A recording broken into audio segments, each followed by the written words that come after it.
పరిశుద్ధుడా, ప్రేమ కలిగిన తండ్రి, మీకు స్తోత్రములు స్తోత్రములు స్తోత్రములు స్తోత్రములు స్తోత్రములు స్తోత్రములు తండ్రి. మహోన్నతుడా, మీకు స్తోత్రాలు. మహిమ కలిగిన తండ్రి, మీకు స్తోత్రములు. లోకస్తులు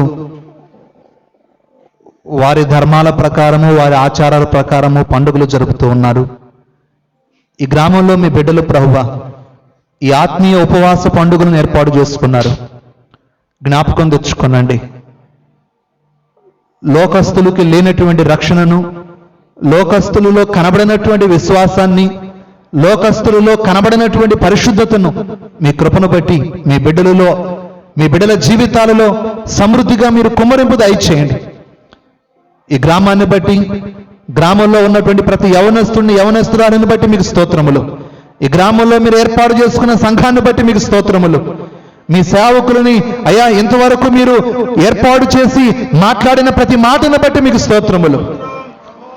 ఈ గోధుమ గింజ భూమిలో పడి చనిపోవాలి. ఈ గోధుమ గింజ వాక్యములో ఉండి, ఈ గోధుమ గింజ పరిశుద్ధతలో ఉండి, ఈ గోధుమ గింజ యేసు ప్రభువా మీలో ఉండి మా స్వభావాన్ని మార్చుకున్నట్లుగా, రూపాంతరము చెందినట్లుగా సహాయము దయచేయండి.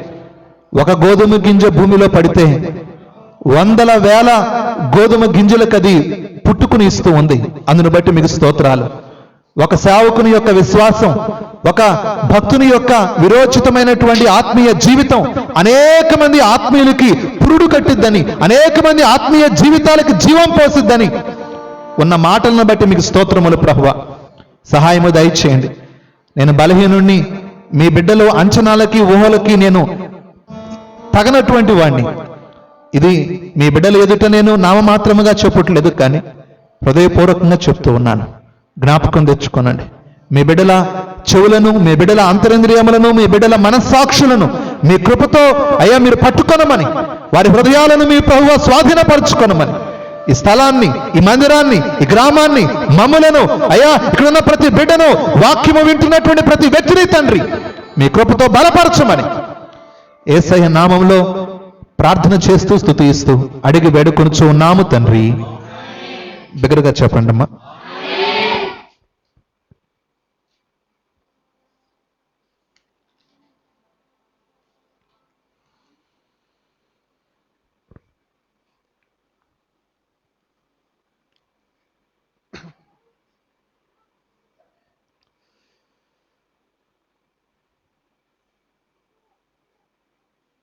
– 25 సంవత్సరాల క్రితము ఈ మోపాడు గ్రామానికి వచ్చినటువంటి విపత్తు గురించి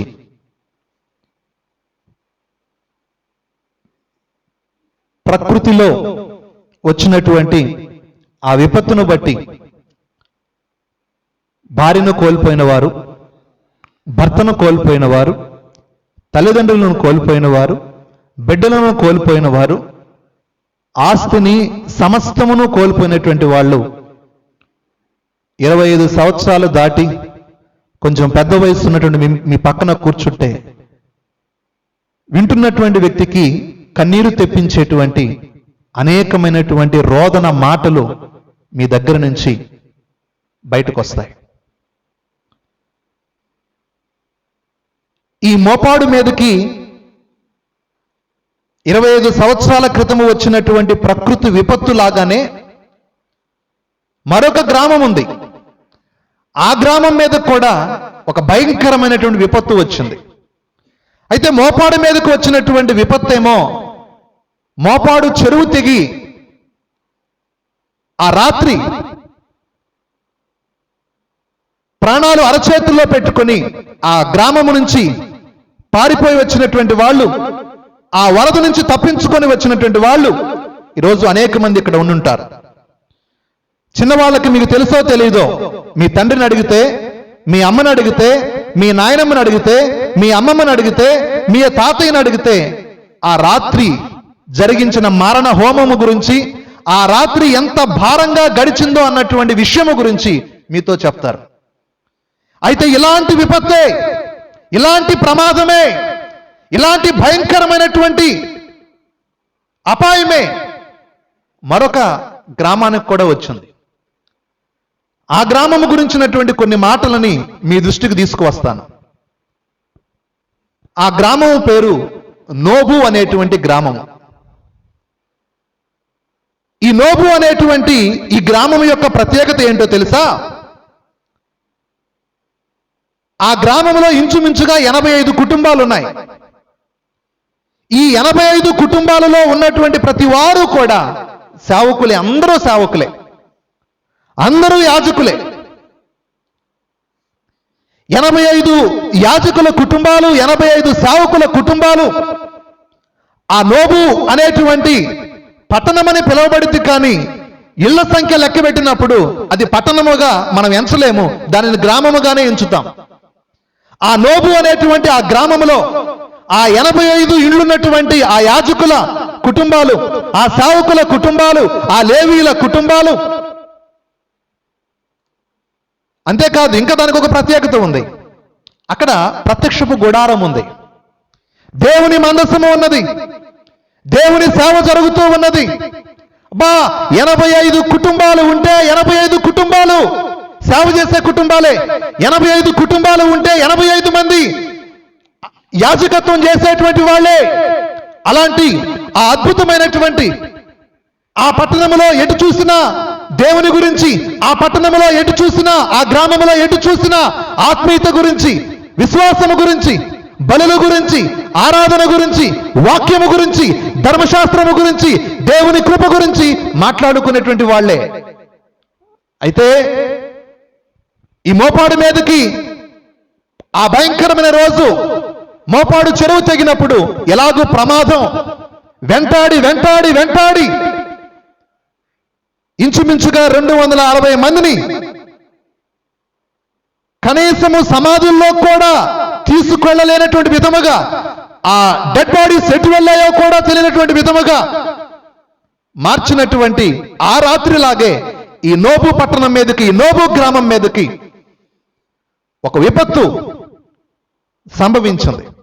మోపాడు మీదకు వచ్చిన విపత్తేమో మోపాడు చెరువు తెగి వస్తే, నోబు మీదకు వచ్చిన విపత్తేమో ఏ చెరువు తెగలేదు, ఏ ప్రకృతి విపత్తు కాదు. అది ఒక మనుషుని యొక్క స్వార్థం మూలాన, ఒక మనుషునిలో పాపపు కట్టలు తెంచుకున్నప్పుడు, ఆ మనిషిలో ఉన్న అత్యాశ, ఆ మనిషి బంధించకుండా ఆ మనిషి యొక్క హృదయాన్ని దాటుకొని, ఆ మనిషి యొక్క ఆజ్ఞలు, అదుపులు, ఆ మనిషి యొక్క నియంత్రణను దాటుకొని, ఆ మనిషి యొక్క స్వార్థం, కోపం, క్రోధం, అత్యాశ, అధికార అపేక్ష ఆ పట్టణం మీదకి దాడి చేసినప్పుడు, ఆ గ్రామం మీదకి దాడి చేసినప్పుడు ఈ 85 కుటుంబాలు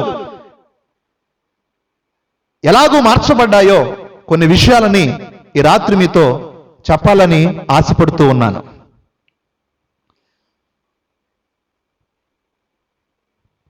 దేవుని బిడ్డలారా, ముందుగా ఈ నోబు అనేటువంటి ఈ గ్రామానికి 85 యాజకుల కుటుంబాలు అనుకున్నాము కదా. ఆ యాజకుల కుటుంబాన్ని చూడటానికని ఒక అనుకోని అతిథి వచ్చాడు.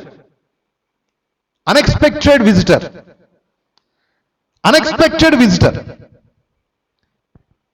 ఎందుకు వచ్చాడు? ఎందుకు వస్తాడు?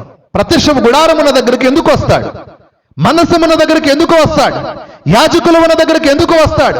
సేవ జరుగుతున్న మందిరము దగ్గరికి ఎందుకని వస్తాడు? దేవుని నుంచి ఆదరణ పొందుకుందామని, దేవుని నుంచి కృప పొందుకుందామని, తన జీవితంలో ఏర్పాటైనటువంటి ఆ భయంకరమైనటువంటి కల్లోల పరిస్థితుల్లో, గమ్యము దిక్కు తోచనటువంటి పరిస్థితుల్లో దేవుని ద్వారా నాకు ఆదరణ దొరికిద్దని ఆ యాజక గ్రామముగా పిలువబడేటువంటి నోబు అనేటువంటి ఆ గ్రామానికి వచ్చాడు ఆ అనుకోని అతిథి. ఆ అనుకోని అతిథి ఈ నోబు అనేటువంటి ఈ గ్రామానికి రావటానికి ముందుగా మరొక గ్రామానికి వెళ్ళాడు. ఆ గ్రామం పేరు రామా అనే గ్రామము. రామాకి వెళ్ళిన ఆ అతిథి రామాను దాటుకొని నోబుకు వెళ్ళిన ఉద్దేశం ఒక్కటే.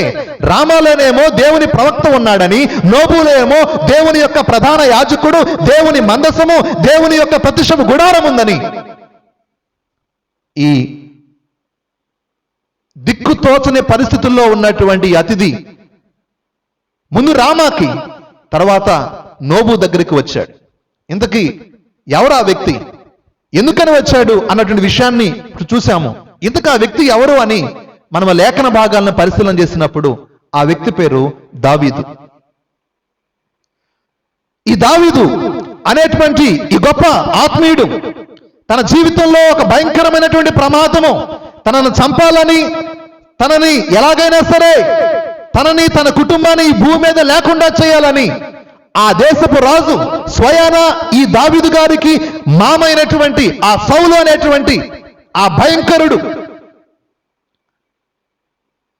దావీదు మీదకి సైనికులను పంపిస్తూ ఉంటే, దావీదు వెనకాలే కత్తి పట్టుకొని ఈట పట్టుకొని తరుముతూ ఉంటే దావీదుకి ఎటు వెళ్ళాలో తెలియట్లా, ఎక్కడ తలదాల్చుకోవాలో తెలియట్లా, ఎటు వెళ్ళి ఎక్కడ నక్కితే ఎక్కడ దాక్కుంటే నేను సేఫ్గా ఉంటాను, ఎక్కడ క్షేమంగా ఉంటాను అన్న విషయము తనకు అర్థం కావట్లా.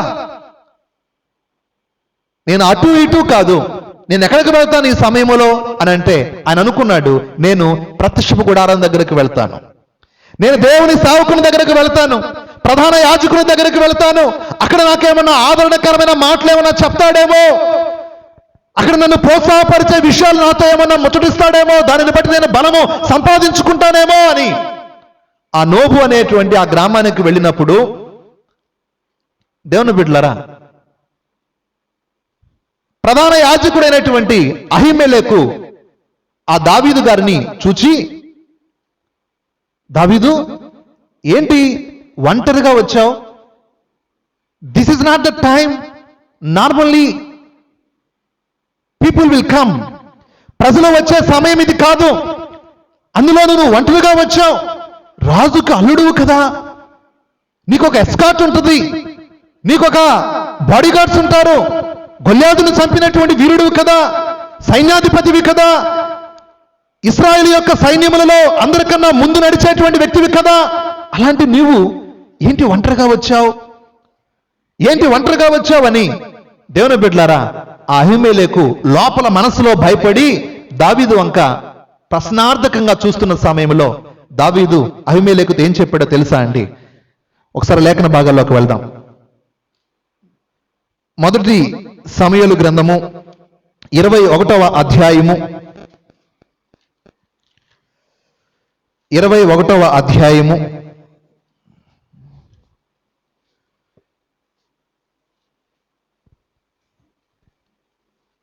మొదటి వచనము, 2వ వచనము, 3వ వచనాన్ని మనం ఒకసారి చదువుకుందాం. దావీదు నోబులో యాజకుడైన అహీమెలెకు వద్దకు వచ్చెను. అయితే అహీమెలెకు దావీదు రాకకు భయపడి నీవు ఒంటరిగా వచ్చితివేమని అతనిని అడుగగా, దావీదు, రాజు నాకు ఒక పని నిర్ణయించి నేను నీకు ఆజ్ఞాపించి పంపిన పని ఏదో అది అమలుతోనైనా చెప్పవద్దనెను. నేను నా పనివారిని ఒకరొక చోటికి వెళ్ళ నిర్ణయించి తిని, నీ యొద్ద ఏమి ఉన్నది? 5 రొట్టెలు గాని మరేమీ కాదు ఉండిన ఎడల అది నా కిమ్మని యాజకుడైన అహీమెలెకుతో అనగా. దావీదు ఇన్ని వచనాలు చదివిన చివరికి అడిగింది ఒక్కటే, ఏంటన్నానంటే తినటానికి 5 రొట్టెలు గాని, తినటానికి కొంచెం ఆహారం అయ్యా. అంటే నార్మల్గా ఆలోచన చేస్తే దావీదు ఇక్కడ ఆకలితో ఉన్నాడు. గొప్ప బతుకు బతికినటువంటి వాడు, రాకుమార్తెను పెళ్లి చేసుకున్నటువంటి వాడు, ఇశ్రాయేలు ప్రజల చేత గాన ప్రతిగానముతో కీర్తింపబడినటువంటి వ్యక్తి, మహా గొప్ప వీరుడు సూర్యుడు అని పిలువబడేటువంటి ఈ దావీదు ఈరోజు దేని కొరకు ప్రత్యక్షపు గుడారములో అటు ఇటు చూస్తూ ఉన్నాడు, అటు ఇటు తిరుగుతున్నాడు అని అంటే కాస్త ఆహారము కొరకు. ఇక్కడ కేవలము దావీదు శరీర సంబంధమైన ఆహారము కొరకే ప్రత్యక్ష గుడారానికి వెళ్ళాడా? ఇంకెవరో దావీదుకి 5 రొట్టెలు ఇచ్చేవాళ్ళు ఇంకెవరూ లేరా? అందరికీ తెలిసినటువంటి, అందరి చేత బల అనిపించుకున్నటువంటి, అందరి చేత ఘనుడు అని పిలువబడేటువంటి ఈ దావీదు గారికి ఏ ఒక్క కుటుంబము కూడా, ఏ ఒక్క వ్యక్తి కూడా 5 రొట్టెలు ఇవ్వలేడా? కానీ ఎందుకని ప్రత్యక్ష గుడారం దగ్గరకే వచ్చి, అక్కడికే వచ్చి, అయ్యా ఆకలిగా ఉంది, నాకు 5 రొట్టెలు ఇవ్వు, 5 రొట్టెలు ఇవ్వు, వాటితో నా కడుపు నింపుకోవాలని ఆశపడుతున్నాను అని దావీదు కేవలము తన యొక్క శరీర సంబంధమైన ఆకలి కొరకే అక్కడికి వచ్చాడని అంటే కాదు. ఆయన వచ్చింది శరీర సంబంధమైన ఆకలి కొరకు కాదు. దేవుని బిడ్డలారా, ప్రత్యక్షపు గుడారములో ఆ ప్రధాన యాజకుడైనటువంటి అహీమెలెకు ద్వారా, లేకపోతే ఆ ప్రత్యక్షపు గుడారములో ఉండేటువంటి దేవుని సన్నిధి ద్వారా తన ఆత్మ సంబంధమైన ఆకలి తీర్చుకోవాలని, తన జీవితంలో ఉన్నటువంటి సంకట పరిస్థితులకి పరిష్కారాన్ని సంపాదించుకోవాలని ఎక్కడికి వచ్చాడు అని అంటే ప్రత్యక్షపు గుడారం దగ్గరికి వచ్చాడు. ఈరోజు నీకు సూటిగా ఒక ప్రశ్న, నీకు సూటిగా మన హృదయాలని దేవుని బిడ్డలు ఎవరికి వాళ్ళు మనం ప్రశ్నించుకుంటే, నువ్వే స్థలానికి ఆదరణ కొరకు వెళుతున్నావు? ధైర్యము కొరకు ఏ స్థలానికి వెళుతూ ఉన్నావు? విశ్వాసాన్ని సంపాదించుకోవడానికి ఏ స్థలము కొరకు వెళుతూ ఉన్నావు? ఏ స్థలానికి వెళుతూ ఉన్నావు? సంతోషాన్ని పొందుకోవడానికి ఏ స్థలానికి వెళుతూ ఉన్నావు? కొంతమంది సంతోషాన్ని పొందుకోవాలి అని అంటే సినిమా హాల్స్కి వెళ్తారు. కొంతమంది సంతోషాన్ని ఆనందాన్ని పొందుకోవాలి అని అంటే క్రీడా మైదానాలకు వెళ్తారు. కొంతమంది సంతోషాన్ని ఆనందాన్ని లేకపోతే వారిలో ఒక వినోదకరమైనటువంటి ఆ ఎంటర్టైన్మెంట్ని సంపాదించుకోవటానికి రకరకాల మనుషుల యొక్క సహవాసాలను వెతుకుతూ ఉంటారు. కానీ దావీదైతే ప్రత్యక్షపు గుడారాన్ని వెతికాడు. ప్రధాన యాజకుని దగ్గరకు వస్తున్నాడు. అయ్యా, ఈ ప్రత్యక్షపు గుడారములో నేను ఆకలి తీర్చుకోవాలని ఆశపడుతూ ఉన్నాను, కాస్త ఆకలి తీర్చుకోవాలి నేను. అంతేకాదు, దావీదు అడుగుతూ ఉంది. ఆయన ఆహారము కొరకే మాత్రమే రాలా, ఆయన ఆయుధము కొరకు కూడా వచ్చాడు. ఆయుధము లేదు దావీదుకి. అవన్నీ డీటెయిల్స్లోకి దేవుని బిడ్డలారా మనం వెళ్ళలేం. అయితే మీరు ఇంటికి వెళ్ళిన తర్వాత చదువుకోండి. ఈరోజు అవసరమైన విషయాల గురించే మనం మాట్లాడుకుందాం. దావీదుకి ఒక పక్క ఆహారము కావాలి, మరొక వైపు ఆయుధము కావాలి. ఆ రోజు ఉన్నటువంటి ఆచారాల ప్రకారము, ధర్మశాస్త్ర విషయాల ప్రకారము దావీదు దేవుని బిడ్డలారా ఒక యుద్ధ సూర్యుడు, సైనికుడు, యుద్ధాలు చేసే వ్యక్తి. అయితే యుద్ధాలు చేసే వ్యక్తి కానీ ఆ వ్యక్తికి ఏమి లేదు అని అంటే ఆయుధము లేదు. ఎందుకని ఆయుధము లేదు? ఆయుధాన్ని కూడా తీసుకోవటానికి శత్రువు టైం ఇవ్వకుండా శత్రువు ఆ యొక్క దావీదు మీద దాడి చేశాడు. కాబట్టి కట్టుబట్టలతో ఉన్న పళముగా భార్యను అక్కడే విడిచిపెట్టేసి, బిడ్డలను అక్కడే విడిచిపెట్టేసి, దేవుని బిడ్డలు ఏకాకిగా, ఎవరూ లేని వ్యక్తిగా, ఒక ఒంటరివానిగా, ఒక అనాథగా దావీదు ప్రత్యక్ష గుడారం దగ్గరకు వచ్చి, అయ్యా, నాకు ఆహారము కావాలి, నేను యుద్ధము చేయటానికి ఆయుధము కావాలి. దేవుని బిడ్డలారా, దేవుని సన్నిధికి వచ్చి నువ్వేమన్నా సంపాదించుకుంటున్నావా? దేవుని మందిరానికి వచ్చి నువ్వేమన్నా సంపాదించుకుంటున్నావా? దేవుని యొక్క పరిశుద్ధమైనటువంటి ఈ యొక్క ఆత్మ సంబంధమైనటువంటి ఈ స్థలానికి వచ్చి నేనైనా నీవైనా ఏమైనా సంపాదించుకుంటున్నావా అని మనల్ని మనం ప్రశ్నించుకోవాలి. అయితే దావీదులాగే మరొక వ్యక్తి కూడా ఆ నోబు గ్రామానికి వచ్చాడు. ఆ వ్యక్తి ఎందుకు వచ్చాడో దేవుని బిడ్డలారా మీకు చెప్పాలని ఇష్టపడుతున్నాను. ఈ వ్యక్తి ఏమో ఆహారము కొరకు వస్తే, ఈ వ్యక్తి ఏమో ఆయుధము కొరకు వస్తే, దావీదులాగే ఈ నోబు అనేటువంటి గ్రామానికి మరొక వ్యక్తి అదే సమయంలో వచ్చాడు. ఆ వ్యక్తి పేరు ఏం పేరు అన్నానంటే దోయోగు. చెప్పండి పేరుని, తర్వాత చదవండి, ఇప్పుడు వద్దు. దోయోగు అనేటువంటి వ్యక్తి. ఈ దోయోగు ఎవరు అని అన్నానంటే సౌలు అనేటువంటి రాజు కింద పనిచేసేటువంటి పశువుల కాపరులకి పెద్ద. ఆయన చేతిలో వందల వేల మంది పశువుల కాపరులు, వారు కాస్తున్నటువంటి మందలు ఇవన్నిటికి కూడా పర్యవేక్షించేటువంటి ఒక పెద్ద ఉద్యోగమే దోయోగుకి. అయితే ఈ దోయోగు ఆ నోబు అనేటువంటి ఆ గ్రామానికి వచ్చిన తర్వాత దావీదేమో వచ్చి ఆహారము నాకు కావాలి, ఆయుధము నాకు కావాలని దేవుని సన్నిధిలో ఆదరణ కొరకు, ధైర్యము కొరకు, తన ఆత్మ సంబంధమైన ఆకలిని తీర్చుకోవాలని తాపత్రయపడుతూ ఉంటే దోయోగు దేవుని బిడ్డలారా ఏం చేస్తున్నాడో తెలుసా? అహీమెలెకు ఏం చేస్తున్నాడు అని అబ్జర్వ్ చేస్తున్నాడు. ప్రధాన యాజకుడు ఏం చేస్తున్నాడు అని పరిశీలన చేస్తున్నాడు.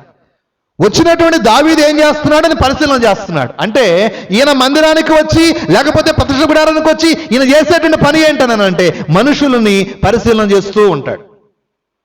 ఈయన పరిశీలన చేసుకోడు. ఈయన దేవుని యొక్క వాక్యం అనే అద్దములో ఆయన చూసుకోడు. ఆ వాక్యం అనే అద్దములో ఆయన కాకుండా ఆయనకి ఎవరు కనిపిస్తారనంటే లోకమంతా కనిపిస్తుంది. కొంతమంది వాక్యం వినేటప్పుడు అంటారు, ఈ వాక్యం నాకు కాదు, ఈ వాక్యం ఫలానా వాళ్ళకి, ఈ వాక్యం నాకు సంబంధించింది కాదు అని దేవుని బిడ్డల చాలా మంది వ్యక్తులు వాక్యం అనే అర్థంలో వారిని వారు చూసుకోరు, ఎవరినో చూస్తూ ఉంటారు. లేకపోతే వారిని వారు చూసుకోవాల్సిన సమయం వాక్యంలో వచ్చినప్పుడు కళ్ళు మూసుకుంటారు. కొంతమంది వారిని వారు చూసుకోరు.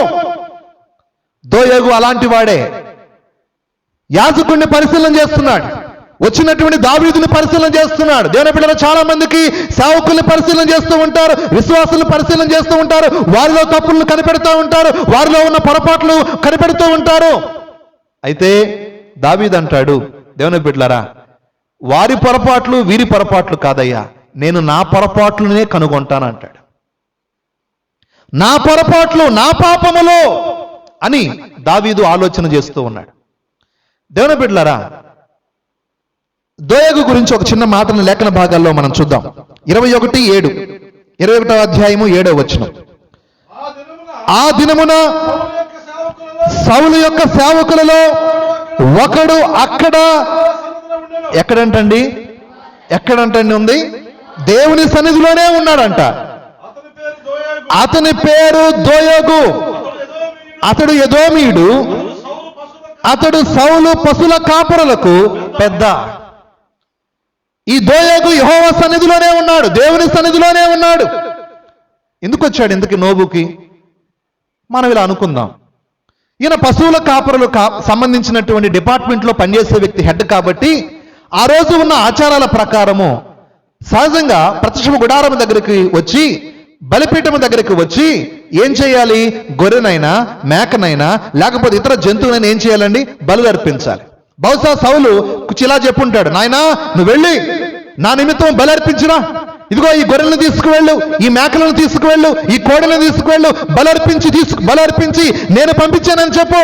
నా పక్షముగా నీ వెళ్ళి నా పక్షముగా అక్కడ నిలబడి బలు అర్పించిరా. ఈ రీతిగా ఆ పశువులను తీసుకొని ఆ ప్రత్యక్ష గుడారం దగ్గరకు వెళ్ళి ఆ యాజకునికి ఇస్తూ ఆ బలు అర్పిస్తున్న సమయంలోనే దావీదు వచ్చి ఉంటాడు. దేవుని బిడ్డలారా, ఈయన బలులు అర్పించడానికి, అర్పణను అర్పించడానికి పశువులనైతే లాక్కెళ్తున్నాడు, గొర్రెనైతే తీసుకువెళుతున్నాడు, మేకనైతే తీసుకువెళుతున్నాడు, కానీ దాని యొక్క అంతరార్థాన్ని మాత్రము గ్రహించలేకపోతున్నాడు. ఎందుకని ఈ గొర్రె అర్పించబడాలి? ఎందుకని ఈ మేక అర్పించబడాలి? లేకపోతే ఈ గొర్రె ఎవరిని చూపిస్తుంది? ఈ యొక్క జంతువు ఎవరిని చూపిస్తూ ఉంది? బాప్తిస్మము యోహాను అంటాడు, యేసు ప్రభు వైపు చూస్తూ, ఇదిగో లోక పాపములను మోసుకొని పోవచ్చున్నటువంటి దేవుని గొర్రెపిల్ల.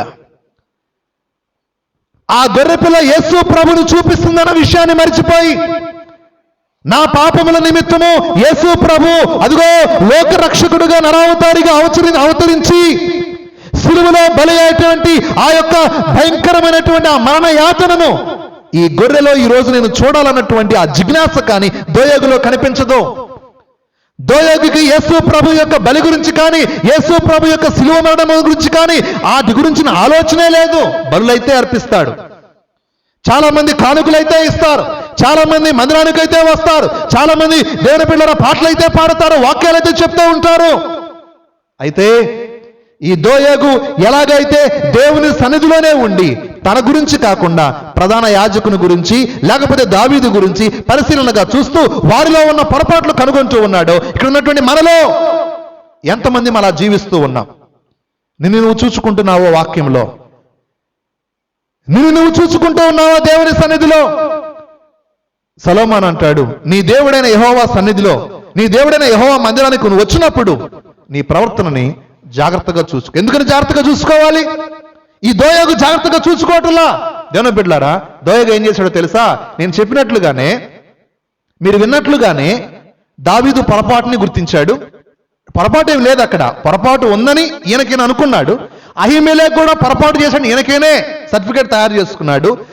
యాజకుడు తప్పు, అదిగో వచ్చిన దావీదు తప్పు అని ఈ ఇద్దరు గురించి వెళ్ళి ఎవరికి చెప్పాడు అని అంటే సౌలుకు చెప్పాడు. అయ్యా, ప్రత్యక్ష గుడారానికి దావీదు వస్తే దావీదు కొరకు ఆహారాన్ని ఇచ్చాడు యాజకుడు, దావీదు కొరకు ఇదిగో ఆయుధాన్ని ఇచ్చాడు. కాబట్టి ఏదో జరుగుతుంది వారి మధ్య, ఏదో కుట్ర జరుగుతూ ఉంది. కాబట్టి నువ్వు ఇమిడియట్ గా ఏదో ఒక యాక్షన్ తీసుకోకపోతే రాజ్యానికి ప్రమాదమేమో అని దేవుని బిడ్డలారా ఒక భయంకరమైనటువంటి నెగటివ్ రిపోర్ట్ ని దోయేగు సౌలు గారికి ఇచ్చేశాడు. దేవుని బిడ్డలారా, మందిరానికి వచ్చేటువంటి మనము, దేవుని సన్నిధిలో ఉండేటువంటి మనము లోకస్తులకి మందిరము గురించి, యేసు ప్రభు గురించి, వాక్యము గురించి నువ్వేం చెప్తూ ఉంటావు? ఏ విషయాల గురించి మాట్లాడుతూ ఉంటావు? దేవుని కృప గురించి మాట్లాడుతూ ఉంటావా? లేకపోతే ఇక్కడ ఏదో అది జరుగుతుంది ఇది జరుగుతుంది అన్న విషయాల గురించి మాట్లాడుతూ ఉంటావా? ఇక్కడ దోయోగు ఎప్పుడైతే ఆ రిపోర్ట్ని ఇచ్చాడో, దేవుని బిడ్డలారా, సౌలుకి ఎక్కడ లేని కోపం వచ్చేస్తుంది. సౌలు అనుకుంటున్నాడు దావీదు ఆయుధాన్ని యాజకుల దగ్గర తీసుకుంది నన్ను చంపటానికే అనుకుంటున్నాడు. నిజానికి అది కాదు. ఎవరిని చంపుతున్నారు? ఇక్కడ ఎవరిని చంపడానికి ప్రయత్నం చేస్తున్నారు? సౌలే దావీదు వెంటబడుతూ ఉంటే, ఈ దావీదుకి తినటానికి తిండి కానీ, లేకపోతే పండుకోవడానికి కనీస నిలువరమైన నివాసస్థలం కానీ లేక అనాథలాగా ఇశ్రాయేలు దేశపు అరణ్యాలలో అటు ఇటు పక్షిలాగా సంచరిస్తూ ఉంటే, ఈ దావీదు నన్ను చంపుతాడు, ఈ యాజకుడు నన్ను చంపబోతున్నాడు అన్నటువంటి విషయాలన్నీ కూడా తనకు తానే ఊహించుకొని సౌలు, దేవుని బిడ్డలారా, అహీమెలెకుని రమ్మంటాడు. అహీమెలెకుతో పాటు ఆ నోబు అనే గ్రామంలో ఉన్నటువంటి 85 మంది కుటుంబాలని రమ్మంటాడు. 85 మంది కుటుంబాలు, దేవుని బిడ్డలారా, ఆ రోజు సౌలు ఎదురుగా కూర్చొని ఉంటారు. సౌలేమో ఒక పిచ్చుకల వృక్షము కింద కూర్చొని మాట్లాడుతూ ఉండగా ఈ 85 కుటుంబాల యాజకుల కుటుంబాలు నోబు అనేటువంటి ఆ గ్రామం నుంచి వచ్చినటువంటి బిడ్డలు ఉంటారు. వారితో సౌలు అంటాడు, నా మీద మీరు కుట్ర చేస్తూ ఉన్నారు కాబట్టి నేను మిమ్మల్ని ఏదో ఒకటి హాని తలపెడతాను అని అంటూ ఉంటే, అయ్యా మీ మీద నేనేం కుట్ర చేస్తున్నాను? చూడండి దానికి అహీమెలెకు ఏమేమి సమాధానం చెప్పాడు. 22వ అధ్యాయము 13వ వచనం చూడండి. 22:13.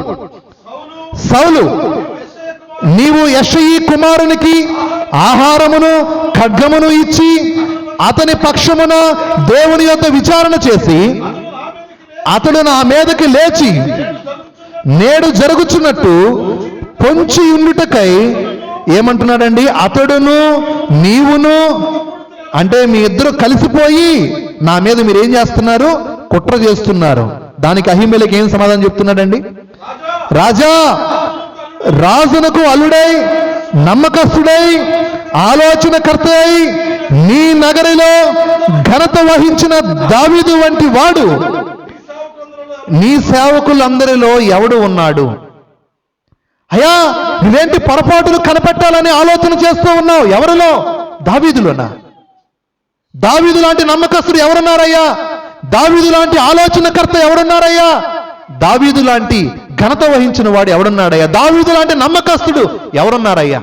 దేవుని బిడ్డలారా, చాలా మంది వ్యక్తులు క్రీస్తులో పొరపాట్లు కనుగోవాలని ఆలోచన చేస్తూ ఉంటారు. చాలా మంది వ్యక్తులు యేసు ప్రభువులో, మందిరములో, సేవలో ఏదో ఒక పొరపాట్లు కనుగొందాము ఆలోచన చేస్తూ ఉంటారు. గుర్తుపెట్టుకో, ఇక్కడ దావీదు నమ్మకస్తుడని, దావీదు ఇక్కడ ఆలోచనకర్తని, ఇక్కడ దావీదు ఇదిగో ఘనత వహించిన వాడని చెప్పబడుతున్నట్లుగానే దావీదు కన్నా గొప్పవాడు యేసు ప్రభు. ఆయన నీ జీవితంలో విశ్వసనీయుడు. నువ్వు ఎవరినైనా ఈ జీవితంలో దేవుని బిడ్డల కళ్ళు మూసుకొని నమ్మొచ్చు అని అంటే అది ఎవరిని అని అంటే యేసు ప్రభువును మాత్రమే. ఎందుకంటే ఇశ్రాయేలు దేవునిలో ఏ మంత్రము లేదు, ఆయనలో ఏ కపటము లేదు. మనము కళ్ళు మూసుకొని గుడ్డిగా ఎవరినైనా ఈ లోకములో నమ్మవచ్చు అని అంటే అది యేసు క్రీస్తును మాత్రమే, యేసు ప్రభువును మాత్రమే. యేసు ప్రభు మీద నీ నమ్మకం స్థిరపరచబడిందా? నీ జీవితంలో యేసు ప్రభు మీద నీ విశ్వాసం స్థిరపరచబడిందా? ఇంకా యేసు ప్రభువుని నమ్మకుండా, ఇంకా యేసు ప్రభుని సొంత రక్షకునిగా అంగీకరించకుండా, ఇంకా యేసు ప్రభు యొక్క ఆ యొక్క శిలువ రక్తంలో కడగబడకుండా ఇంకా ఎంతమంది బిడ్డలు ఇక్కడ ఉన్నారో నువ్వు ఆలోచన చేయి. అయ్యా, దావీదు వంటి వాడు ఎవడున్నాడయ్యా? ఈరోజు దేవుని పిల్లరా, యేసు వంటి వాడు ఈ లోకములో ఎవరు ఉన్నారు? ఆయన లాంటి పరిశుద్ధత, ఆయన లాంటి ప్రేమ, ఆయన లాంటి కృప కలిగిన దేవుడు, అంతకు మించి నరకాగ్ని నుంచి తప్పించగలిగినటువంటి దేవుడు ఈ లోకంలో ఎవరున్నారు? పైన ఆకాశం అందే కానీ, కింద భూమి అందే కానీ మరే నామం వలన రక్షణ కలగదు. ఒక్క యేసు అనేటువంటి ఆ మహోన్నతమైన నామము ద్వారానే రక్షణ దొరికింది. ఆ నామము ద్వారా తప్ప దేవుని బిడ్డలారా, నరకాగ్ని తప్పించుకోవాలి అని అంటే, పాతాళమును తప్పించుకోవాలి అని అంటే ఒక్క యేసు ప్రభు ద్వారా తప్ప ఇంకెవరి ద్వారా అది ఏ నామము ద్వారా సాధ్యపడదు, ఇంకే నామము ద్వారా అది వీలు పడదు. నువ్వు ఆలోచన చేయి. ఇక్కడ అహిమెలెకు అంటూ ఉన్నాడు, దావీదు వంటి వాడు ఎవడున్నాడు నీ దగ్గర? దేవుని బిడ్డలారా, నీ హృదయంలో కానీ, నీకు తెలిసిన వారిలో కానీ, లేకపోతే గ్రంథాలలో కానీ యేసు వంటి వాడు ఎవరున్నారు? యేసు వంటి పరిశుద్ధత, యేసు వంటి ఆత్మీయత ఇంకెవరికి ఉన్నది? మరి యేసు ప్రభువుని నువ్వు పక్కన పెట్టేస్తున్నావా? యేసు ప్రభువుని సొంత రక్షకునిగా అంగీకరించకుండానే జీవితాన్ని గడిపేస్తూ ఉన్నావా అని ఆలోచన చేయి. ఇక్కడ అహిమెలెకు ఎంత చెప్తున్నా సరే సౌలు వినిపించుకోలేదు. దేవుని బిడ్డలారా, అదిగో పక్కన వాళ్ళు చెప్తూ ఉన్నాడు, అహిమెలెకును చంపండి. ఒక్కళ్ళు కూడా స్పందించలా. ఎందుకని? అందరికీ భయం. యాజకుడిని చంపమంటాడేంటి? యాజకులను చంపమంటాడేంటి? అందులోనూ ఒకరా ఇద్దరా? ఎంతమంది వాళ్ళు? 85 మంది. వారి కుటుంబాలు మొత్తాన్ని చంపేయమంటాడేంటి అని అంటూ ఉంటే, దేవుని బిడ్డలారా, ఈ దేవుని సన్నిధికి వచ్చి అహిమెలెకులో పొరపాట్లు, దావీదులో పొరపాట్లు కనుగొనాలని తన గురించి కాకుండా ఇతరుల గురించి ఆలోచన చేసేటువంటి ఆ దోయగు అనేటువంటి వ్యక్తి, ఎదోమీయుడు అక్కడ ఉన్నాడు. ఆ దోయగు లేచి 85 మంది యాజకులని ఆ రోజు ఊచకోతకు వస్తాడు. 85 మందినే కాదు, 85 మందికి సంబంధించినటువంటి ఆ గ్రామంలోనికి సంబంధించినటువంటి ఆడ మగ పశువులని పక్షులని సమస్తమును కూడా ఊచకోతకు వస్తాడు. ఆ వచనం ఒకసారి మీరు చూడండి. 22వ అధ్యాయము 18వ వచనం. రాజు దోయగుతో నీవు యాజకుల మీద పడుమని చెప్పెను. అప్పుడు ఎదోమీయుడైన దోయగు యాజకుల మీద పడి ఏఫోదు ధరించుకొనిన 85 ఆ దినమున హతము చేసెను. మరియు అతడు యాజకుల పట్టణమైన నోబు కాపురస్తులను కత్తివాత హతము చేసెను. మగవారినేమి, ఆడవారినేమి, బాలులనేమి, పసిపిల్లలనేమి, ఎడ్లనేమి, గార్ధబములనేమి, గొర్రెలనేమి అన్నిటినీ కూడా కత్తివాత హతము చేసెను. అందరినీ చంపేశాడట. దేవుని బిడ్డలారా, ఒకసారి ఆలోచన చేయండి. అప్పటిదాకా ప్రశాంతంగా ఉన్న గ్రామం, అప్పటిదాకా నిమ్మలమైన గాలి పీల్చుకుంటున్న గ్రామం, అప్పటిదాకా ఆహ్లాదకరమైనటువంటి స్తుతి గీతాల మధ్య, ప్రతిష్ఠ గుడారపు ఆ యొక్క స్తుతి ఆర్భాటాల మధ్య ఆహ్లాదకరంగా ఉన్నటువంటి ఆ వాతావరణం కాస్త ఎప్పుడైతే ఈ దోయగు, ఎప్పుడైతే ఈ సౌలు ఆ గ్రామం దగ్గరికి వచ్చారో, ఆ గ్రామంలో ఉన్నటువంటి ప్రతి ప్రాణి కూడా కత్తివాత చేత హతము చేయబడింది. బాలులనేమి, బాలికలనేమి, మగవాళ్ళనేమి, ఆడవాళ్ళనేమి, ఆఖరికి పశువులను కూడా వదిలిపెట్టకుండా ఆ గ్రామం మొత్తాన్ని కూడా మారణహోమం సృష్టించి ఆ గ్రామం అంతా కూడా ఎటు చూసినా శవాలు, ఎటు చూసినా రక్తం తప్ప ఏమీ కనబడినంతగా ఆ గ్రామం మొత్తాన్ని రక్తముతో, రుధిరముతో నింపేశారండి. దేవుని బిడ్డలారా, మరి ఈ పరిస్థితిని ఆలోచన చేస్తూ ఉంటే పెద్దవాళ్ళకి మీకు మోపాడు గుర్తుకు రావాలి. ఆ రాత్రి జరిగిన విషయము, ఆ వరద, ఆ చెరువు కట్ట తెగినటువంటి సమయంలో ప్రాణాలను కాపాడుకోవాలని భార్యని పట్టుకోలేక, భర్తని వెంట తీసుకెళ్ళలేక, బిడ్డల కొరకు గాలించలేక, ఎంత పిలిచినా సరే, ఎటువైపు పిలిచినా సరే, ఎటువైపు కను చూసినా, ఎటువైపు చూస్తున్నా సరే చీకటి తప్ప, ఆర్తనాదాలు తప్ప ఏమీ కనబడని, వినబడినటువంటి ఆ భయంకరమైన రోజు మీకు గుర్తుకు రావాలి. ఈ నోబులో కూడా అలాంటి భయంకరమైనటువంటి ప్రళయమే, విపత్తే సంభవించింది. అయితే ఆ గ్రామములో, ఆ యాజకుల పట్టణములో ఒక్కడు ఉన్నాడంటండి. ఆ ఒక్కడి పేరేం పేరేనంటే అబ్యాతారు. చెప్పండి. ఆ అబ్యాతారంట ఈ 85 మంది యాజకులు, పురుషులందరూ కూడా సౌలు పిలిచినప్పుడు వెళితే అహిమెలెకు అనే ప్రధాన యాజకుడు తన కొడుకుతో చెప్పాడంట, నాయనా నువ్వు ఇక్కడే ఉండరా. ఎందుకనంటే దేవుని సన్నిధిలో ఎప్పుడు ఎవరో ఒకరు ఉండాలిరా, నువ్వు ఇక్కడే ఉండు, నువ్వు ఇక్కడ యాజక బాధ్యతలు చూస్తూ ఉండు. రాజు నన్ను పిలుస్తున్నాడు, మిగిలిన వారిని పిలుస్తూ ఉన్నాడు, కాబట్టి మేము వెళ్ళి రాజుతో మాట్లాడి వచ్చేంత వరకు కూడా ఈ ప్రత్యక్ష గుడారంలో జాగ్రత్తగా ఉండరా అని చెప్పి, రాజుగారు పిలిచారు కాబట్టి ఏఫోదు వస్త్రము అనగా ప్రతిష్ఠ వస్త్రము, యాజక వస్త్రాలు ధరించుకొని ఈ యాజకులందరూ కూడా రాజు దగ్గరికి బయలుదేరితే, దేవుని బిడ్డలారా, ఆ ఏఫోదు వస్త్రాలతోని యాజకులందరూ కూడా మరణించారు. ఇక్కడ ప్రత్యక్ష గుడారం దగ్గర సేవ చేస్తున్నటువంటి ఆ యొక్క అబ్యాతారుకి విషయం తెలిసింది. మా అమ్మ చనిపోయింది, మా నాన్న చనిపోయాడు, మా బంధువులు చనిపోయారు, మా బంధువులు నాకు తెలిసిన వారు నిలవైన వాళ్ళు ఈ యొక్క పట్టణంలో ఈ గ్రామంలో ఉన్నటువంటి 85 కుటుంబాలకు సంబంధించినటువంటి ఆడ మగ పిల్ల ప్రతి వారు కూడా, ఆఖరికి పశువులు కూడా చనిపోయాయి. ప్రత్యక్ష గుడారములో ఒక్కడు మాత్రం మిగిలిపోయాడు. ఆ ఒక్క వ్యక్తి పేరేం పేరేనంటే అబ్యాతారు. ఏం చేయాలి ఇప్పుడు? ఎక్కడికి వెళ్ళాలి ఇప్పుడు? ఏం చేయాలి ఇప్పుడు? ఎక్కడికి వెళ్ళాలి ఇప్పుడు? సహజంగా అలాంటి సమయంలో, విపత్తు జరుగుతున్న సమయంలో, ప్రమాదం జరుగుతున్న సమయంలో తన దగ్గర తప్పించుకోవడానికి సమయం ఉంటే, తన దగ్గర పారిపోవడానికి సమయం ఉంటే ఏం తీసుకుని వెళ్ళాలి?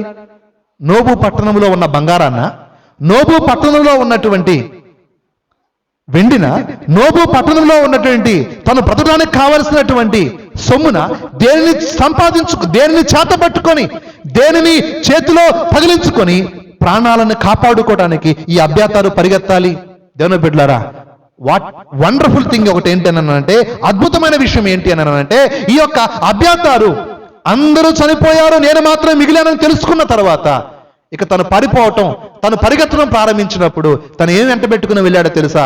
డబ్బు సంచిని కాదు, బంగారాన్ని కాదు, దేవుని బిడ్డలారా వెండిని కాదు, లేకపోతే ఇతరమైనటువంటి ఆస్తిపాస్తులను ఏమీ కాదు, కానీ ఏమి వెంట పెట్టుకుని వెళ్ళాడో లేఖన భాగాల్లో మీకు చూపిస్తా. 23వ అధ్యాయము 6వ వచనం.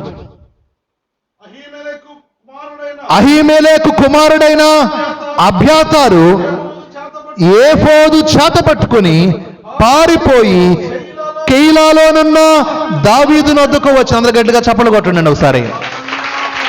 దేవుని బిడ్డలారా, ఏమి చేత పట్టుకున్నాడో తెలుసా? దేనిని హత్తుకున్నాడో తెలుసా? యాజక వస్త్రాలను, ప్రతిష్ఠిత వస్త్రాలను. అహరోను దగ్గర నుంచి అదిగో వంశ పారంపర్యంగా వస్తున్నటువంటి ఆ యాజక వస్త్రాలను చేత పట్టుకొని పరిగెడుతూ ఉన్నాడంట. ఎంత అద్భుతం అండి!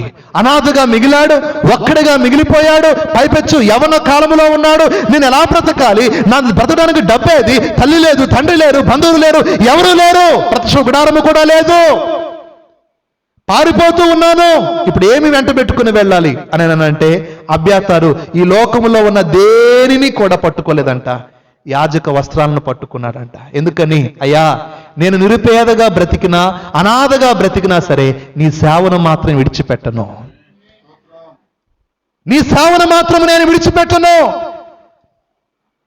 నీవు నాకిచ్చినటువంటి రక్షణ మాత్రం నేను విడిచిపెట్టను, నీవు నాకిచ్చినటువంటి ఆత్మల భారపు పిలుపును మాత్రము నేను విడిచిపెట్టను. నేను ఒక్కడిగానా బ్రతికినా, తల్లిదండ్రులు లేకపోయినా, ఇదిగో నేను ఒక్కడే మిగిలిపోయినా. దేవుని బిడ్డలారా, ఈరోజు ఒకసారి ఆలోచన చేయి. నోబు అనేటువంటి ఆ గ్రామంలో ప్రాణాలతో బయటపడినటువంటి ఒక్క అబ్యాతారే ఉంటే, ఈరోజు ఇదిగో ఈ యొక్క మందిరంలో, దేవుని గ్రామంలో ఎంతమంది అబ్యాతారులు, ఆనాడు మోపాడు అనేటువంటి ఆ చెరువు తెగినప్పుడు ఎంతమంది అబ్యాతారులు ప్రాణాలతో బయటపడ్డారు. ఈరోజు వాళ్ళు పెరిగి పెద్దవారై పిల్లలని, వారు పెరిగి పెద్దవారై ఆ పిల్లలకు పెళ్లిని చేస్తూ ఉంటే, దేవుని బిడ్డలారా, నీవు ఒక అబ్యాతారువు కాదా? ఆనాడు ఆ అబ్యాతారు ఎలాగైతే ఒక్కడే మిగిలిపోయాడో, దేవుని బిడ్డలారా, ఇది ఒక అబ్యాతారు జీవితంలోనో లేకపోతే మోపాడులో ఉన్నటువంటి మీ ఒక్కరి జీవితాలలో జరిగిన విషయము కాదు. ఇది యేసు ప్రభు జీవితంలో కూడా జరిగింది. యేసు ప్రభు 2 ఏళ్ల వయసు ఉన్నప్పుడు ఆయన ఉంటున్నటువంటి గ్రామం పేరు బెత్లెహేము గ్రామము. యూదుల రాజు పుట్టాడని తెలిసి హేరోదు రాజు 2 సంవత్సరాల లోపు ఉన్నటువంటి ప్రతి మగబిడ్డను కూడా చంపాలని ఆజ్ఞాపించినప్పుడు ఆ బెత్లెహేము చుట్టూ ఉన్నటువంటి సకల ప్రాంతాల్లో ఉన్నటువంటి 2 సంవత్సరాల లోపు ఉన్న ప్రతి మగబిడ్డ చనిపోతే ఒక్క మగబిడ్డ మాత్రం బ్రతికాడండి. ఆ మగబిడ్డ లోకరక్షకుడైన యేసు ప్రభు. ఆ మగబిడ్డ లోకరక్షకుడైన యేసు ప్రభు. దేవుని బిడ్డలారా, అలాగూ యేసు ప్రభు కూడా అనుభవం ఉంది. అబ్యాతారు కూడా ఒక్కడే మిగిలిపోయాడు. అయితే ఇప్పుడు ప్రశ్న ఏంటన్నానంటే, అలా బ్రతికి బయటపడినటువంటి అబ్యాతారు ఎలా జీవించాడు? అది కదా ఆలోచన చేయాల్సింది. ప్రాణాలు తనొక్కడే సంపాదించుకున్నాడు. ఒకవైపు వెనక తిరిగి చూస్తే గుండెల నిండా బాధ, విపరీతమైనటువంటి ఆవేదన, విషాదము, భయంకరమైనటువంటి విలాపము, భయంకరమైన రోదన, ఇదిగో భయంకరమైనటువంటి విషాదకరమైనటువంటి ఆ సంఘటనలు తలుచుకుంటే అబ్యాతారు ఎలా బ్రతకగలడు, ఎలా జీవించగలడు? దేవుని బిడ్డలారా, తన వెనుకున్న వాటిని మరిచి అబ్యాతారు దేని కొరకు బ్రతికాడనంటే తన చేతిలో ఉన్నటువంటి ఏఫోదు కొరకు బ్రతికాడు. ఆ యాజక వస్త్రాన్ని పట్టుకున్నాడు, ఆ ప్రతిష్ఠ వస్త్రాన్ని పట్టుకున్నాడు. నేను దేవుని కొరకు బ్రతకాలని నిర్ణయించుకున్నాడు. అందుకని ఎక్కడికి వచ్చాడు అని అంటే దావీదు దగ్గరికి వచ్చాడు. దేవుని బిడ్డలారా, ఈరోజు అబ్యాతారుకి సాదృశ్యంగా ఉన్నటువంటి ప్రియమైనటువంటి మోపాడు గ్రామవాసులారా, నువ్వు ఎక్కడ ఉన్నావు? ఆనాడు అబ్యాతారు దావీదు దగ్గరికి చేరుకున్నట్లుగానే ఈరోజు నువ్వు దావీదు కుమారుడైనటువంటి, దావీదు కన్నా ఘనుడైనటువంటి యేసుక్రీస్తును చేరుకున్నావా? యేసు ప్రభు దగ్గర నువ్వు ఉన్నావా? అబ్యాతారు దావీదు దగ్గరకు వచ్చి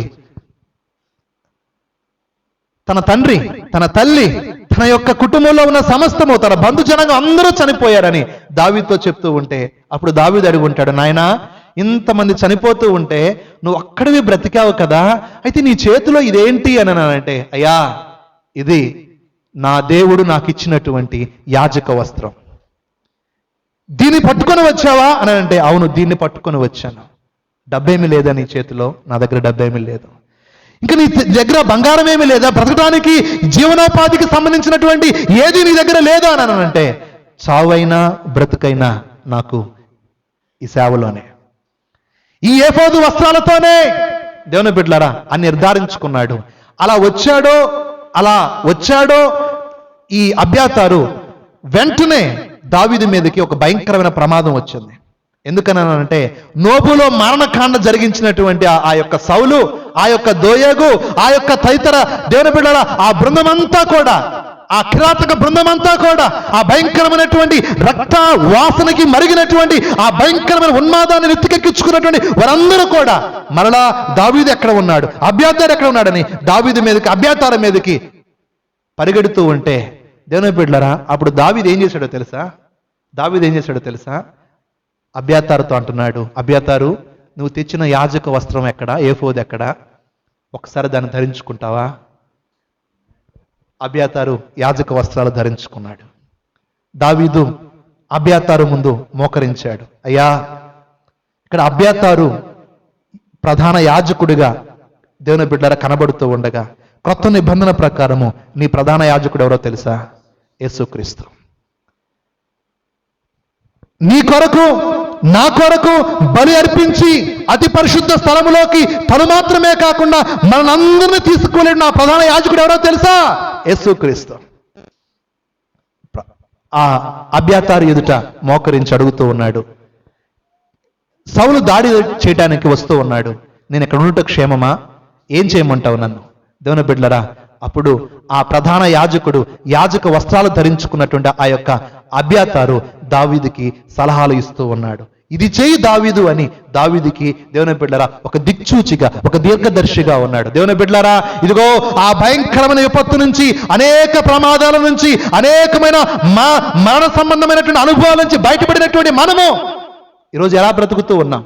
ఆ ఒక్కదే కాదండి, ఆ మోపాడు చెరువని ఇన్సిడెంటే కాదు, 2-3 సంవత్సరాల నుంచి ప్రపంచాన్ని అల్లకల్లోలం చేస్తున్నటువంటి, ప్రపంచానికి నిద్ర లేకుండా చేస్తున్నటువంటి దేవుని బిడ్డలారా, ప్రపంచంలో ఉన్నటువంటి ప్రతి వస్తువు ధరని ఆకాశానికి పెంచేసినటువంటి మహమ్మారి కరోనా అటువంటి మహమ్మారి. ఆ మహమ్మారి నుంచి కాపాడబడినటువంటి మనము ఎన్ని కోట్ల మంది ప్రజలు చనిపోయారో తెలుసా? ఎన్ని లక్షల మంది ప్రజలు చనిపోయారో తెలుసా? ఎంతమంది కుటుంబాలను కోల్పోయారో తెలుసా? తల్లిదండ్రులను కోల్పోయారు, భర్తను కోల్పోయారు, భార్యను కోల్పోయారు, బిడ్డలను కోల్పోయి దేవుని బిడ్డలారా ఎంతమంది కుటుంబాలలో వేదనకరమైన అనుభవాలు కరోనా మిగిలిస్తే ఈరోజు సజీవునిగా నువ్వు ఉన్నావంటే, ఈరోజు సజీవునిగా నేను ఉన్నానంటే అది దేవుని కృప కాదా? మరి ఆ కృపను పొందుకున్న మనము ఆ యొక్క భయంకరమైనటువంటి మరణపు నోటి నుంచి, ఆ పాతాళపు నోటి నుంచి, ఆ సింహము నోటి నుంచి తప్పించుకున్నటువంటి నీవు నేను దేవుని కొరకు బ్రతుకుతున్నామా? దేవుని కొరకు బ్రతుకుతున్నామా? దావీదు బాధపడుతూ ఉంటే, దావీదు ఉండు, ఇదిగో యాజక వస్త్రాలు నాకు, దాన్ని ధరించుకుంటాను. దేవుని బిడ్డలారా, అనేక మంది చింతల్లో ఉన్నటువంటి, అనేక మంది బాధల్లో ఉన్న, అనేక మంది నిరీక్షణ లేనటువంటి వారి దగ్గరికి దేవుడికి ఇచ్చిన రక్షణను తీసుకెళ్తావా? దేవుడికి ఇచ్చిన విశ్వాసాన్ని తీసుకెళ్ళగలవా?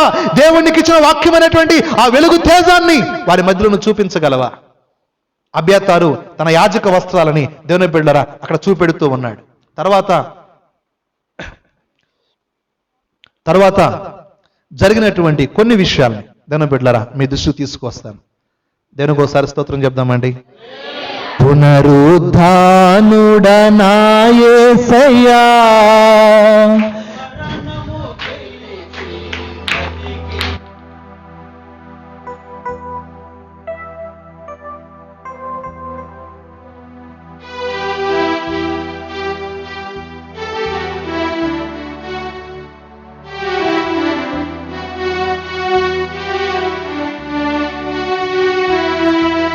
స్తుతి పాడుచు నిన్నే ఘనపరచుచు ఆరాధించదనిలో జీవించుచు. స్తుతి పాడుచు నిన్నే ఘనపరచుచు ఆరాధించదనిలో జీవించుచు. స్తుతి పాడుచు నిన్నే ఘనపరచుచు ఆరాధించదనిలో జీవించుచు. పునరుద్ధానుడనా యేసయ్యా, పునరుద్ధానుడనా యేసయ్యా, మరణము గెలిచి బ్రతికించితివి నన్ను, మరణము గెలిచి బ్రతికించితివి నన్ను. స్తుతి పాడుచు నిన్నే ఘనపరచుచు ఆరాధించదనిలో జీవించుచు. స్తుతి పాడుచు నిన్నే ఘనపరచుచు రక్షణ నీ ఆరాధించదనిలో జీవించుచు. చప్పలు కొడదాం దేవుని బిడ్డలారా, ఉత్సాహంగా దేవుని నామాన్ని మనం ఘనపరుద్దాము.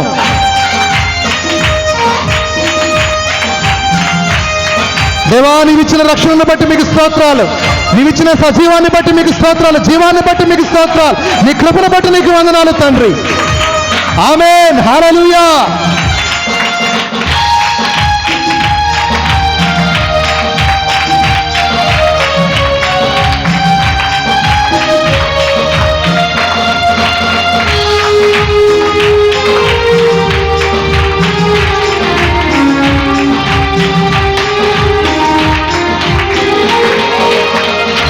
నీ కృప చేతనే నాకు నీ రక్షణ భాగ్యము కలిగిందని.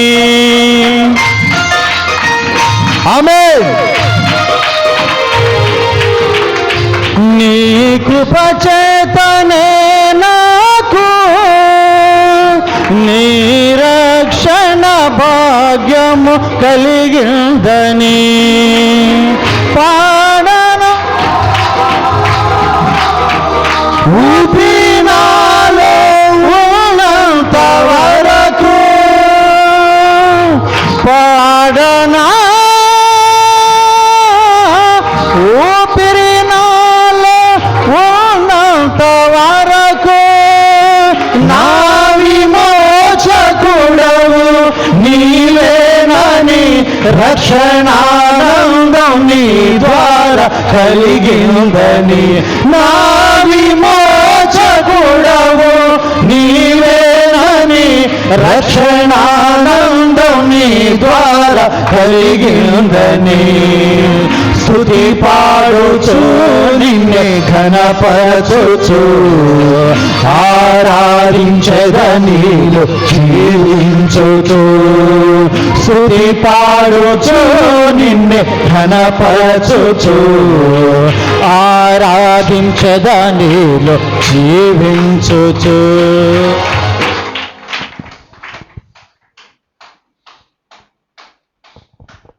దావీదు గారు, అబ్యాతారు ఇద్దరూ కలిసి ఇప్పుడు ప్రయాణిస్తూ ఉన్నారు. మరణపు నోట నుంచి, సింహపు నోట నుంచి తప్పించబడినటువంటి అబ్యాతారు ఏఫోదు నుంచి చేతబట్టుకొని, ఈ లోకంలో నాకు ఇంకేమీ వద్దు, దేవుడు ఉంటే చాలు, రక్షణ ఉంటే చాలు, దేవుడిచ్చినటువంటి ఆత్మీయ వస్త్రం, రక్షణ వస్త్రం నేను కాపాడుకోవాలని దేవుని బిడ్డలు తీర్మానం చేసుకుని వెళుతూ ఉన్నాడు. ఒక విషయాన్ని చెప్పి నేను ముగిస్తాను. అలాంటి పరిస్థితుల్లో, అలాంటి సమయంలో ఒకసారి మరలా శత్రువు దావీదు మరియు ఆయన యొక్క బృందము, ఆయన పక్కన ఉన్నటువంటి వ్యక్తులు, అలాగే ఈ యొక్క అబ్యాతారు వీళ్ళందరూ కలిసి సిక్లగు అనేటువంటి గ్రామంలో కాపురం ఉంటూ ఉన్నప్పుడు మరలా శత్రువులు దాడి చేస్తారు. దేవుని బిడ్డలారా, దావీదు దగ్గర ఉన్న సమస్తాన్ని కూడా, దావీదు సైనికుల దగ్గర ఉన్న సమస్తాన్ని కూడా అందరూ ఆ యొక్క అమాలేకీయులు ఎత్తుకుని వెళ్ళిపోతారు. ఆడవారిని, చిన్నపిల్లలని, పశువులని సమస్తాన్ని ఎత్తుకెళ్ళిపోతారు.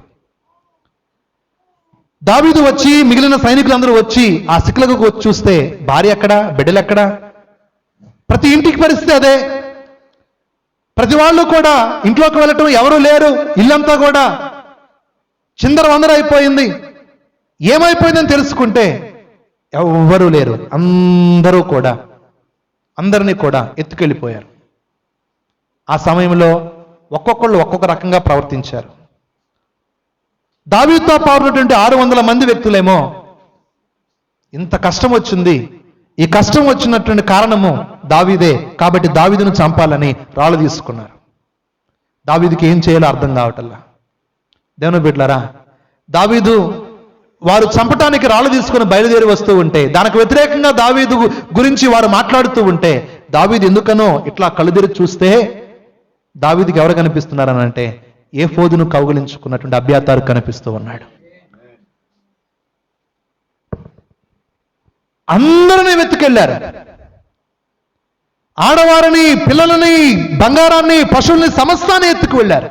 అయితే అబ్యాతారు దేనిని ఎత్తుకెళ్ళనివ్వలేదు, దేనిని ఇచ్చివేయడానికి ఇష్టపడలేదు అని అంటే ఏఫోదును మాత్రము తను భద్రంగా దాచిపెట్టుకున్నాడు. దేవుని బిడ్డలారా, రక్షణని భద్రంగా దాచిపెట్టుకోవటం, విశ్వాసాన్ని భద్రముగా దాచిపెట్టుకోవటం, ఆ ఏఫోదును ధరించుకొని, ఆ ఏఫోదును కౌగిలించుకొని, అయ్యా ఈ లోకంలో నా పక్కన ఉన్న వాళ్ళు భార్యను ఎత్తుకెళ్ళిపోయారు, బిడ్డలను ఎత్తుకెళ్ళిపోయారు, ఇదిగో గర్భములను ఎత్తుకెళ్ళిపోయారు, ఇదిగో పశువులను ఎత్తుకెళ్ళిపోయారని ఏడుస్తూ ఉంటే, అవేవి నా దగ్గర లేవు, ఎత్తుకెళ్ళిపోయాయని వారితో కలిసి ఏడవటానికి నాకంటూ ఉంది ఏంటి అని అంటే నీవే ప్రభువా, నేను మాత్రము ఎత్తుకెళ్ళనివ్వను. దేవుని బిడ్డలారా, మగ్దలేని మరియ ఏం చెప్పిందో తెలుసా? ఆ యొక్క తోటలో ఉన్నటువంటి యేసు ప్రభువే, కానీ యేసు ప్రభు అనుకోలేదు, ఆమె తోటమాలి అనుకుంది. ఆ తోటమాలితో ఏమన్నా తెలుసా? అయ్యా, నా ప్రభువుని నువ్వు ఎక్కడికి ఎత్తుకెళ్ళావో చెప్పు, నేను ఆయన్ని తీసుకెళ్ళిపోతానయ్యా. దేవుని బిడ్డలారా, ఈ యొక్క అబ్యాతారు అందరూ అన్నీ పోగొట్టుకున్న వ్యక్తులుగా, వాళ్ళు ఎందుకు ఏడుస్తూ ఉన్నారు?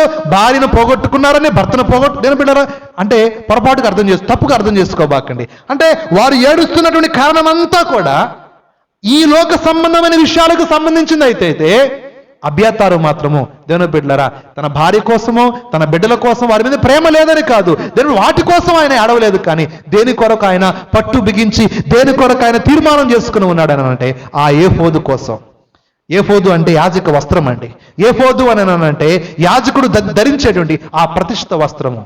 అది రక్షణకు సాదృశ్యం, అది ఆత్మీయతకు సాదృశ్యం, అది విశ్వాసానికి సాదృశ్యం, అది పరిశుద్ధతకు సాదృశ్యం. దానిని మాత్రం అబ్యాతారు పోగొట్టుకోలా. అమాలేకులు దాడి చేశారు, సౌలు దాడి చేశారు, దేవుని బిడ్డలారా ఇంకా అనేక మంది ఫిలిస్తీయులు, అనేక మంది శత్రువులు దాడి చేసినప్పటికీ కూడా ఈ అబ్యాతారు జీవితంలో దేనిని పోగొట్టుకోలేదు అని అంటే ఏఫోదును మాత్రం పోగొట్టుకోలే. నీ జీవితంలో దేవుని బిడ్డలారా ఎన్ని పరిస్థితులు ఎదురైనా, ఎంత కఠినమైనటువంటి, ఎంత లోక సంబంధమైన ఆకర్షణ ఎదురైనా సరే విశ్వాసాన్ని మాత్రం పోగొట్టుకోకూడదు, ఆత్మీయతను మాత్రం పోగొట్టుకోకూడదు, పవిత్రతను మాత్రం వదిలిపెట్టుకోకూడదు, పరిశుద్ధతను మాత్రం వదిలిపెట్టుకోకూడదు. ఒకసారి యేసు ప్రభు ఒక వ్యక్తిని అంటాడు, సహోదరుడా, నీ యొక్క పెండ్లి వస్త్రము ఎక్కడ? నీ ఆత్మీయ వస్త్రం ఎక్కడా? నీ ఏఫోదు ఎక్కడా? దేవుని బిడ్డలారా, ఈరోజు ప్రభు అదే ప్రశ్నని అడిగితే నీ రక్షణ వస్త్రం ఎక్కడ? నేను నీకు ఇచ్చిన ఏఫోదు ఎక్కడ ఉన్నది? దాన్ని ఎంతవరకు నువ్వు భద్రం చేసుకున్నావు? దాన్ని ఎంతవరకు నువ్వు కాపాడుకున్నావు? దేవుని బిడ్డలారా, పౌలు భక్తుడు అంటాడు, నీ పిలుపుని, నీ ఏర్పాటుని నువ్వు నిశ్చయంగా జాగ్రత్త చేసుకోవడానికి నువ్వు బాగా కష్టపడు. నీ పిలుపుని, ఏర్పాటు, నువ్వు రక్షణను నువ్వు భద్రంగా కాపాడుకో. దాన్ని పోగొట్టుకోవద్దు, దాన్ని విలేసుకోవద్దు. అబ్యాతారు దాన్ని వదిలేసుకోకుండా జాగ్రత్తగా దేవుని బిడ్డలారా ఏఫోదుని పట్టుకున్నాడు. అబ్యాతారు మనకి ఎక్కడ కనబడినా సరే ఆయన పేరు ముందు ఏఫోదన్నా ఉంటది, మందసమైనా ఉంటది. హల్లెలూయా.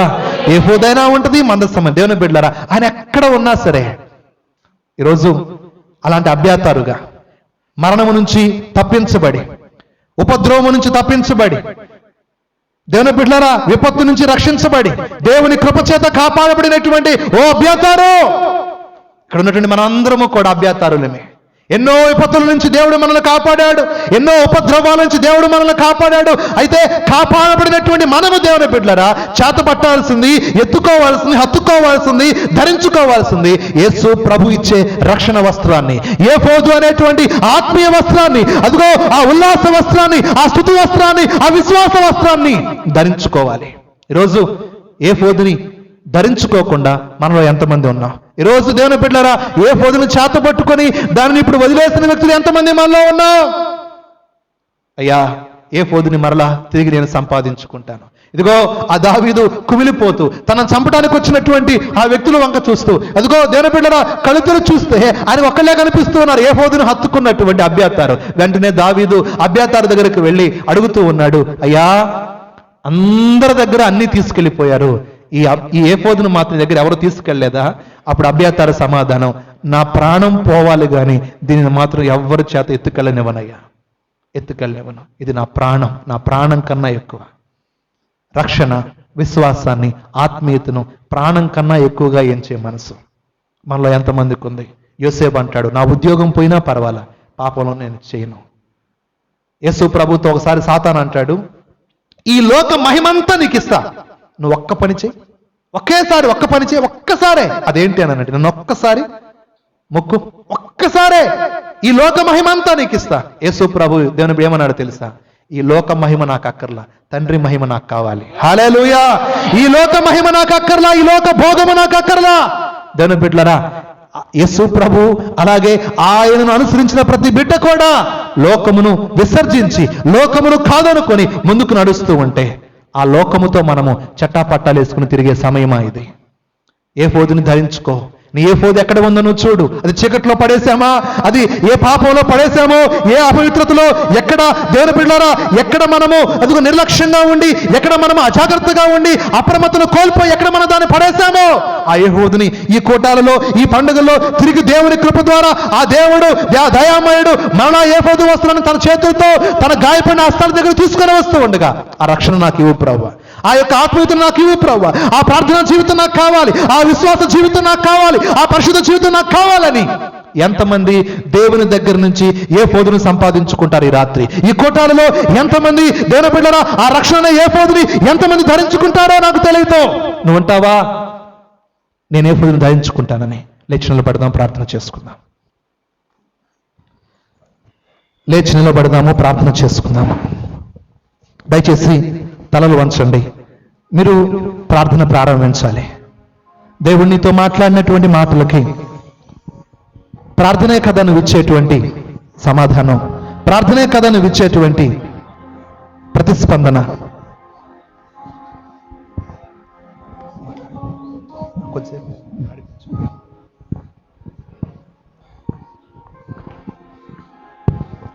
ప్రార్థిద్దాం నోరు తెరిచి. పరిశుద్ధాత్మ దేవుడు రాత్రి సమయమందు నీ పెళ్లి వస్త్రము ఎక్కడని చెప్పి ప్రభు అడిగితే, ఇదిగో ప్రభు అని చెప్పని చూపించే ఆత్మీయ సిద్ధపాటు మనము కలిగి ఉన్నామా? దావీదు అడిగాడు, అబ్యాతారు ఏఫోదు తీసుకురా అంటే, అయ్యా ఎవరో దొంగిలించారని చెప్పలేదు, తీసుకొచ్చి దావీదుకు చూపించారు. ఇదిగో ఈ రాత్రి కాలం ఈ కూటమిలో పరిశుద్ధాత్మ దేవుడు నీ వస్త్రము లేక నీ రక్షణ జీవితము ఏమైందని ప్రభు అడిగితే నువ్వేం జవాబు చెప్పగలవు? ప్రభువు చూపించే ఆత్మశిల్పాలు కలిగి ఉండవలేదు. ఈ రాత్రి అర్థం చేసుకుని ప్రభుతో మాట్లాడమని తెలియపరుస్తున్నాను. ఇప్పుడు దాకా పరిశుద్ధాత్మ దేవుడు నీతో మాట్లాడి ఉంటుండగా ఈ సమయము నీవు దేవునితో మాట్లాడే సమయం ఇది. దేవుడు నీతో మాట్లాడి ఉంటుండగా ఇప్పుడు నువ్వు దేవునితో మాట్లాడే సమయం ఇది. ప్రభుతో మాట్లాడుకో, ప్రభువు చెప్పు. ప్రభు అడుగుతూ ఉంటుండగా ధైర్యముగా, విశ్వాసముగా నీవు అది చూపించగలవా? నీకు మనవి చేస్తా ఉన్నాను. ప్రార్థన చేసుకుందాం వరకు వాళ్ళమే